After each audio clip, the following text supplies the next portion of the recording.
है तो ठीक नहीं है। जी बिल्कुल प्रोग्राम तो सर, काफी थोड़ा चल सा रहा है जी। नेटवर्क इशू रहता है सर जी हमारे यहाँ। जी सविता और राय जी, इसके क्या पहले भी सर हम क्या आपके डिबेट में सर वैकेंसी बैठ गए हैं। जी बोलिए सविता जी। जी जी सर, जैसा सर हमारे भाई ने बताया कि अभी जल्द ही कमेटी बैठी, बैठक हुआ, मंत्रियों से मिलने का, तो ये जो है सिलसिला चलता आ रहा है। और कई बार कमेटी बनी, कमेटी भंग हुई, कमेटी से कुछ भी हम लोगों के लिए पॉजिटिव हम लोगों को नहीं मिला।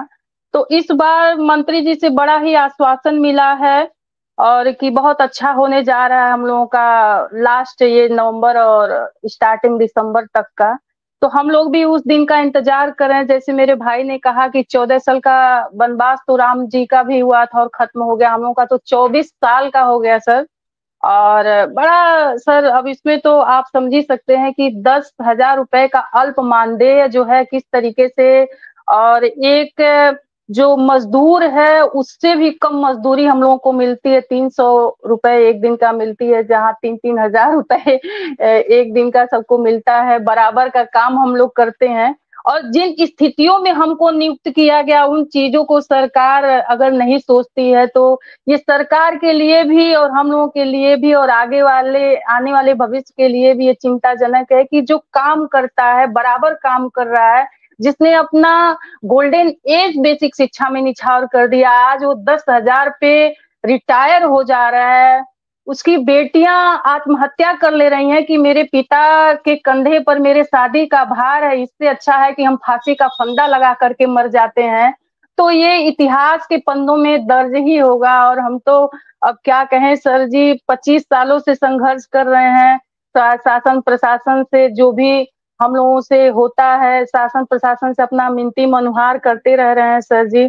दुर्भाग्य सबसे बड़ा सर जी ये है कि जो अगस्त 2017 का राजपत्र था हम लोगों का, जो समायोजन निरस्त हुआ, राजपत्र में सर विशेष रूप से ये निर्देश था कि जो भी, सुप्रीम कोर्ट का ही आदेश था कि जो भी शिक्षा मित्र हैं उनको सेवा में रखते हुए जो भी अर्हता है उसको पूरी कराई जाए। और हर राज्यों के सरकारों ने इस चीज को फॉलो किया कि उनको निकाला नहीं गया, क्योंकि प्रशिक्षण हमारा वैध है। और ऐसे देखा जाए सर तो हम जो वेतन मान पा रहे हैं वो शिक्षा मित्र का पा रहे हैं, और आप ऐसे देखें तो हम प्रशिक्षित हैं और प्रशिक्षित वेतन मान हमको सरकार नहीं दे रही है। यूपी की मैं बात करी हूँ, दुर्भाग्य यूपी का है।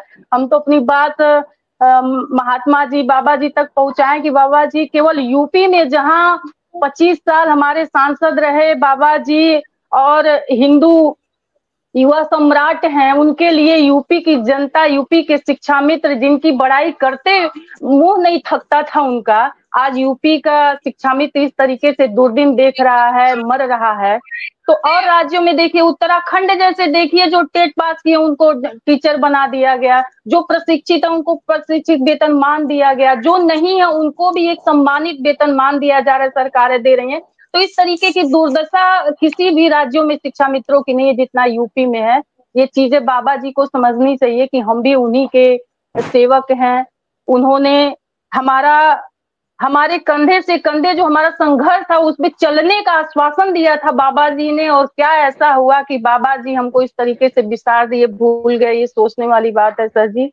जो आज राजपत्र है हर राज्यों के सरकार फॉलो कर रहे हैं, केवल बाबा जी हम लोगों को एकदम से अपनी नजरों से हटा दिए हैं। ये सारी चीजें हैं।